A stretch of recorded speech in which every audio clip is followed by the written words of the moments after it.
चलिए जी, इस वीडियो में हम जानेंगे कि दुनिया भर की स्पेस एजेंसीज जो स्पेस में प्लॉट काटने की तैयारी कर रही हैं, इसमें उनके सामने क्या क्या समस्या आने वाली हैं या आ रही हैं। तो सबसे पहला सवाल आता है ये कि भैया जीजस की जनता स्पेस में झोपड़ी डाल ही क्यों रही है? हमारी प्यारी धरती में ऐसी कौन सी कमी आ गई जो हमें स्पेस की तरफ देखना पड़ रहा है? देखो भैया, हमने धरती के प्राकृतिक संसाधनों का दोहन करके इसकी ऐसी तैसी मार दी। न अब साफ हवा बची और न ही साफ पानी। और ये बात भी 100% सच है कि धरती पर जीवन तो खत्म होगा। तो बस इसी कारण की वजह से ढूंढ रहे हैं बस बचने का जुगाड़ कि किसी तरह से लग जाए कोई हाथ। स्पेस में ऐसा प्लॉट जहां पर जाकर कर पाए हम जनसंख्या का विस्फोट। तो स्पेस एजेंसीज के सामने सबसे बड़ा सवाल ये है कि आखिर स्पेस में प्लॉट कहाँ कटेगा? तो भैया वहीं कटेगा जहाँ हमें सही जगह, हवा, पानी और खाना मिलेगा। और इन सारी चीजों के बाद नंबर आता है जनसंख्या बढ़ाने का, क्योंकि स्पेस में घर बना के भी कोई फायदा नहीं है अगर जनसंख्या आगे न बढ़ पाए। अब आता है अगला सवाल कि जगह का चुनाव कैसे करें, स्पेस में हवा का जुगाड़ कैसे करें, पानी कहाँ से लाएं, खाना कैसे उगाएं, और क्या स्पेस में रिप्रोडक्शन हो सकता है या इसमें कोई समस्या है? तो भाई साहब प्लॉट तो कटेंगे। नासा वाले शायद स्पेस के प्रॉपर्टी डीलर बनेंगे। चलिए लेट्स गेट टेक्निकल। अभी के लिए स्पेस में अपना घर बसाने के लिए हमारे पास कितने ऑप्शन हैं? भाई साहब 3 या 4 कह लो। पहला, स्पेस स्टेशन जैसी कॉलोनी बनाओ और धरती के चारों तरफ घुमाओ। अब धरती की ग्रेविटी इसको बाहर जाने नहीं देगी और सेंट्रीफ्यूगल फोर्स इसको धरती की तरफ गिरने नहीं देगी और ये स्टेबल हो जाएगा। दूसरा, चंदा मामा के घर चलो, यानी मून पर बेस बना लो, कॉलोनी बसा लो। या तीसरा, मंगल ग्रह पर चलो। और भैया चौथा है लैग्रांज पॉइंट, यानी स्पेस का वो पार्किंग पॉइंट जहां पर स्पेस में मौजूद दो बॉडीज की ग्रेविटी एकदम बराबर लगती है। अब आप पूछोगे मेरे से सवाल कि भैया ये 4 जगह ही काहे सिलेक्ट करी हैं? अपने सौर मंडल का कुनबा तो काफी बड़ा है, बाकी ग्रहों में कौन से कांटे लगे हैं? भाई साहब बिल्कुल लगे हैं। सुनो ध्यान से। देखो भैया, अपने 8 ग्रहों में सिर्फ पहले 4 ही सॉलिड हैं, बाकी गैस प्लेनेट हैं, यानी गैस के गुब्बारे। जब ठोस सतह है ही नहीं तो वहाँ जाकर करेंगे क्या? दूसरा कारण, भाई साहब दूरी पर ध्यान दो। धरती के बाजू में नहीं घूम रहे ये ग्रह, बहुत दूर है। जब बगल में हो मंगल जैसा छोरा तो इतनी दूर जाकर काहे मचाए ढिंडोरा? फिलहाल के लिए मंगल और चांद ही सबसे बढ़िया ऑप्शन है। अब जो ये पहले 4 हैं, इनमें भी जो पहले 2 हैं यानी मरकरी और वीनस, सूरज की गर्मी के कारण यानी कि सूरज के नजदीक होने के कारण इनकी सतह रहने लायक है ही नहीं। तो भैया 4 में से 2 निपट गए और तीसरे को निपटाने के लिए काम जारी है, मतलब अपनी प्यारी धरती। अब बच गया चौथा, तो भविष्य में उसे निपटाने की तैयारी है। तो यहाँ से आप समझ गए होंगे कि हमने बावलपने में ये नहीं चुने हैं, बल्कि अपने पास ऑप्शंस ही गिने चुने हैं। भाई साहब हमने ये सब मजबूरी में किया है। सबसे पहले बात करते हैं स्पेस स्टेशन जैसी कॉलोनी की। क्या ये बनानी संभव है? हाँ जी बिल्कुल है। धरती से रॉकेट जाएंगे, स्पेस में जरूरत का सारा सामान पहुंचाएंगे और भैया स्पेस के मिस्त्री सारी चीजों को जोड़कर स्पेस स्टेशन जैसा एक घर बना देंगे। लेकिन इसमें कितने आदमी आएंगे? तो जी शुरुआत लगभग 100 आदमियों से होगी और अगर सब कुछ ठीक रहा तो उसके बाद आगे तरक्की होगी। अब आप सोच रहे होंगे हाँ ठीक है कोई दिक्कत नहीं, लेकिन ये ठीक रहा से क्या मतलब है? मतलब अगर ठीक ना रहा तो क्या? अरे कुछ ना, ज्यादा कुछ नहीं होगा, आपको तो पता भी नहीं लगेगा। और चिंता ना करो, धरती पर प्रॉपर सम्मान मिलेगा, चकाचक अखबार में फोटो आएगी, देश दुनिया में न्यूज हेडलाइन बन जाएंगी कि जी जो कुर्बान हुए हैं स्पेस में उनकी कुर्बानी बेकार नहीं जाएगी, ये विज्ञान को आगे बढ़ाने में काम आएगी। आप हीरो बन जाओगे। अब बताओ ये सब सुनने के बाद स्पेस में जाओगे? पर चलो उम्मीद करते हैं कि सब कुछ ठीक ही रहेगा और हमने जो बनाकर एक कॉलोनी तैयार कर ली। तो अब सवाल आता है ये कि उसके अंदर हमें कौन कौन सी चीजें डालनी पड़ेंगी, मतलब जिंदा रहने के लिए क्या क्या चाहिए और वो कैसे बनेगा? तो चलो खाना, पानी, हवा और ग्रेविटी के बारे में बात कर लेते हैं कि ये कहाँ से आएंगी। और अगर एक बार इनका जुगाड़ हो गया तब सोचेंगे कुछ कि आगे क्या करना है। वैसे जितनी आसानी से मैंने यहाँ पर ये बोल दिया ना, इतना आसान ये सारी चीजें हैं नहीं, इसमें बहुत लफड़े हैं। अब सुनिए ध्यान से। नासा ने इंटरनेशनल स्पेस स्टेशन पर घास फूस यानी लेट्यूस उगाने में कामयाबी हासिल कर ली है। अब ये बात मुझे कैसे पता? तो देखो 25 अक्टूबर 2016 को नासा ने अपनी ऑफिशियल वेबसाइट पर ये बात दुनिया के सामने रख दी कि भैया हमने ये घास नहीं सलाद का पत्ता उगा लिया है। और उगाया ही नहीं है बल्कि स्पेस स्टेशन में मौजूद एस्ट्रोनॉट्स ने इसे खा भी लिया है। कोनो टेंशन की बात नहीं, ये सर्वगुण संपन्न है।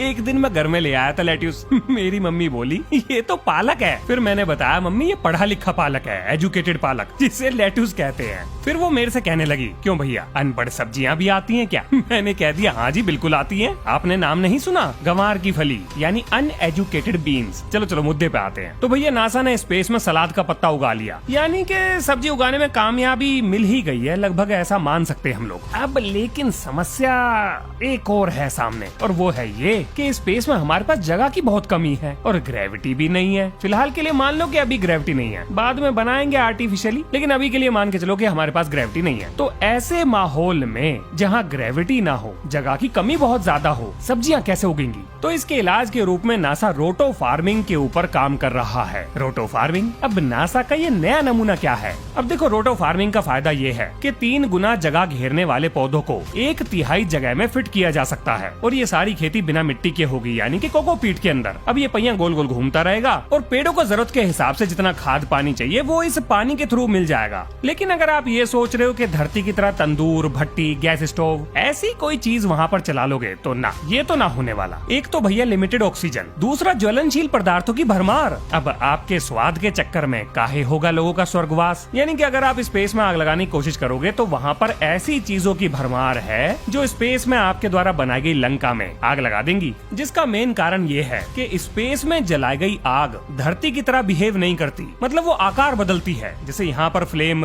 मतलब जो लपटें हैं आग की, वो ऊपर की तरफ चलती हैं, लेकिन स्पेस में ऐसा नहीं होता। अब आप कहोगे कि भैया हमने मूवीज में देखा है स्पेस में आग लगती हुई, धमाके होते हुए, तो फिर ये क्या है? अरे मेरे भोले भाले दोस्त, पागल बनाया जा रहा है आपका। हॉलीवुड वाले चूना लगा गए। स्पेस में आग गोला आकार में चलती है, और अगर ये अपनी शेप बदल ले तो इसे कंट्रोल भी नहीं कर सकते। अब ये रिस्क ही इतना बड़ा है कि ना ले तो ही ठीक है। अब आप कहोगे पर भैया स्वाद का क्या? बिना स्वाद के हम कैसे जिएंगे? तो देखो जी, अभी के लिए धरती से स्पेस स्टेशन पर डिहाइड्रेटेड फूड को ले जाया जाता है, मतलब ऐसा खाना जिसमें पानी की एक बूंद भी नहीं है, और ये लोग उसे पानी में डालकर ओवन में गर्म करके अपना गुजारा कर लेते हैं। लेकिन एक कंपनी है जिसका नाम है जीरो जी किचन। इसने कुछ ऐसा बना दिया है कि आप स्पेस में खाने को बेक कर सकते हो। जैसे आलू वगैरह उबालते हैं ना, माइक्रोवेव की बात कर रहा हूँ, पानी में नहीं। स्पेस में तो वैसे ही पानी की किल्लत चलती रहती है, तो आखिर इस मशीन में हम ऐसा क्या ही बना लेंगे? मतलब कुकीज बना सकते हो। अब कुछ ना से तो ये भी सही।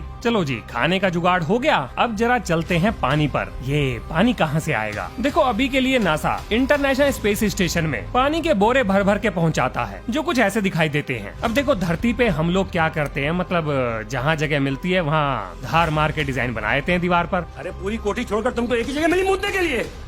हमारी धार, हमारे औजार, हम जहाँ मर्जी तेजाब गिराएंगे यार। स्पेस में ऐसा नहीं कर सकते। स्पेस में तो एक एक बूंद कीमती है। मतलब आप जो 1 नंबर, 2 नंबर या जितने भी नंबर आप जाओगे भैया, उसमें से एक एक बूंद को निचोड़ा जाएगा, और उस एक एक बूंद को निचोड़ने के बाद, रिसाइकल करने के बाद वापस पीने लायक स्थिति में लाया जाएगा। और इस तरीके से नासा ने 98% वाटर रिकवर करने की फैसिलिटी स्पेस स्टेशन में लगाकर रखी हुई है। वैसे इस पूरे सिस्टम को बोलते हैं environmental controlled and life support system, यानी कि ECLSS। और इसका जो हिस्सा यूरिन यानी कि मूत्र में से वाटर को रिकवर करता है उसे बोलते हैं UPA, यानी यूरिन प्रोसेसर असेंबली। इसके बाद आता है पूरे के पूरे स्पेस स्टेशन में से हवा में मौजूद मॉइस्चर को निचोड़ने वाली मशीन, यानी कि जो एस्ट्रोनॉट सांस लेते हैं, जो पसीना वगैरह थोड़ा बहुत आता होगा, वो हर एक चीज को रिसाइकल किया जाता है। यानी कि जो पानी आपने अपने बालों को गीला करने में इस्तेमाल किया, उसको भी निचोड़ लिया जाता है। अब आप समझ ही गए होंगे कि स्पेस में पानी की क्या कीमत है। अब यहाँ पर आप सोच रहे होंगे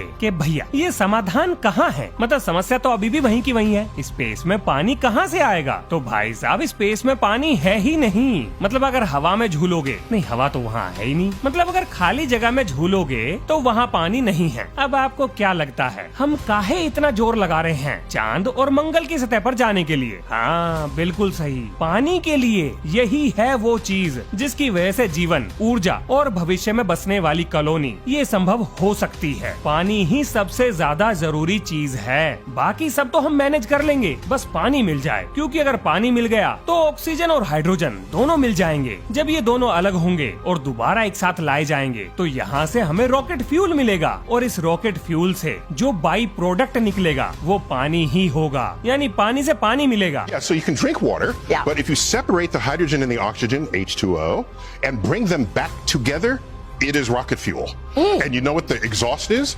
water. अब जरा सोचो कि हमने जो लूनर मिशन भेजा था चंद्रयान, वो हमने साउथ पोल पे क्यों लैंड कराया था? कभी सोचा है क्या? इसलिए कि भाई अभी तक वहाँ कोई गया नहीं, चलो हम ही जाके घूम जाते हैं वहाँ पर? ना ना ना, ऐसा नहीं है।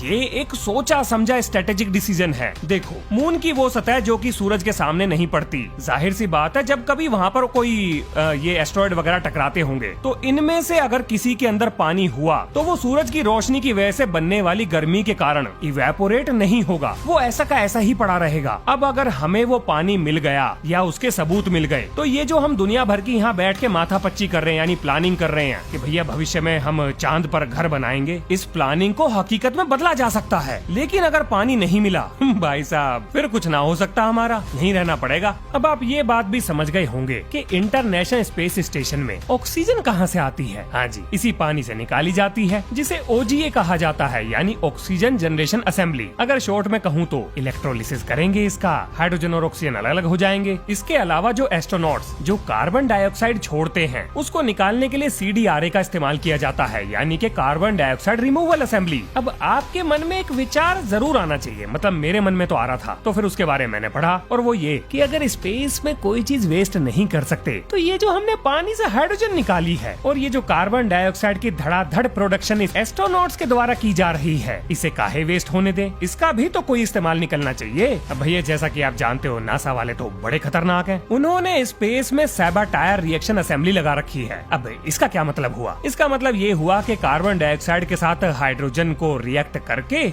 हम वापस पानी बनाते हैं। अब आप सोचोगे कार्बन डाइऑक्साइड के साथ हाइड्रोजन रिएक्ट करके पानी कैसे बनेगा? क्यों भैया, CO2 में O2 तो है ही, और हाइड्रोजन के साथ O2 जोड़ दो, मतलब बॉन्ड स्ट्रक्चर आगे पीछे करके हमें H2O मिल जाएगा। मोटा मोटा मतलब ये है। लेकिन इसका एक बाई प्रोडक्ट भी निकलता है और वो है मीथेन, जिसे हम जरूर स्पेस में छोड़ देते हैं। ऐसा नासा वाले कह रहे हैं, पर पता नहीं सच है कि नहीं, मतलब सच ही होगा अगर कह रहे हैं तो। अब अगर आप ध्यान दो तो ये एक पूरा लूप क्रिएट हो गया, मतलब पानी लाओ, उससे ऑक्सीजन बनाओ, फिर उस ऑक्सीजन से वापस पानी बनाओ। लेकिन क्योंकि 100% ये चीजें सक्सेसफुल नहीं है तो थोड़ा बहुत वेस्टेज निकलता है, जिसे हम सप्लाई चेन को मेंटेन करके पूरा कर लेते हैं। मतलब धरती से सप्लाई पूरी की जाती है। मतलब कि स्पेस में जब कोई माल मसाला खत्म होने वाला होता है तो उससे पहले ही नीचे स्पेस स्टेशन पर 3 पत्ती खेल रहे एस्ट्रोनॉट हाय हल्ला काट देते हैं।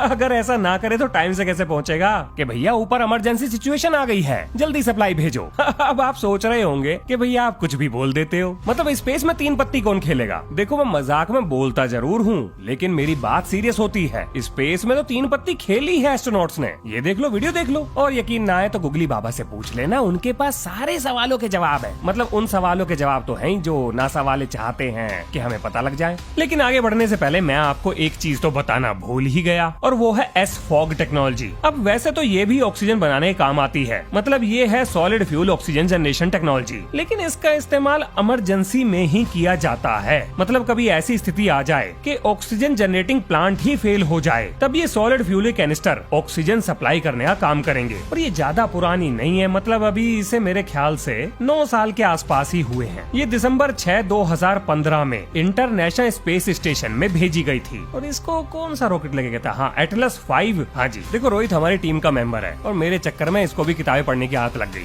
और ये एटलस 5 के बारे में इसी ने बताया मुझे। अब वैसे तो एडिटिंग में जब ये ऑडियो जाती तो ये हिस्सा यहाँ से कट हो जाता, लेकिन मैंने सोचा नहीं, लड़के ने जो बताया इसका क्रेडिट तो इसको मिलना चाहिए, इसीलिए आपको ये चीज सुनाई दे रही है। अब यहाँ पर आपके दिमाग में सवाल आना चाहिए कि भैया स्पेस में रहना इतना आसान कैसे हो सकता है? मतलब मजा नहीं आ रहा है। तो जी ये आपको कहाँ से आसान लग रहा है? पर हाँ, पानी के नीचे से स्पेस में रहना थोड़ा ज्यादा आसान है। यानी कि अगर आप एक सबमरीन के अंदर रह सकते हो तो भाई साहब स्पेस में तो रह ही सकते हो, बस वहाँ ग्रेविटी का ही लफड़ा है। बाकी सारी चीजें अगर आप मैनेज कर लो तो जिंदगी पानी के नीचे से ज्यादा आसान है। देखो, सबमरीन के ऊपर 2 प्रेशर लगते हैं, एक तो पानी का जो उसके चारों तरफ मौजूद है, और उसके बाद उस पानी के ऊपर हवा का, जिसे हम एटमॉस्फेरिक प्रेशर कहते हैं। लेकिन स्पेस में क्योंकि हवा तो है नहीं तो एटमॉस्फेरिक प्रेशर तो हो गया 0। बस आपको अंदर, यानी कि स्पेस स्टेशन के अंदर, या जो कैबिन या जो घर या जो कॉलोनी आप वहाँ पर बसाने वाले हो, उसके अंदर 1 ATM का प्रेशर चाहिए। ATM बोले तो एटमॉस्फेरिक प्रेशर, जो धरती पे सी लेवल पर पाया जाता है, जिसे मेंटेन करना कोई मुश्किल काम नहीं है। अगर इसे मैं कंपेयर करूं सबमरीन के अंदर जो प्रेशर हमें बनाकर रखना पड़ता है उससे, लेकिन देखो पानी के नीचे के चैलेंजेस अलग हैं, स्पेस के चैलेंजेस अलग हैं, और चैप्टर निपटने के चांसेस दोनों जगह पूरे हैं। लेकिन जरा मान लो कि भैया दिन खराब था और जिस कैबिन में सारे एस्ट्रोनॉट बैठकर अपना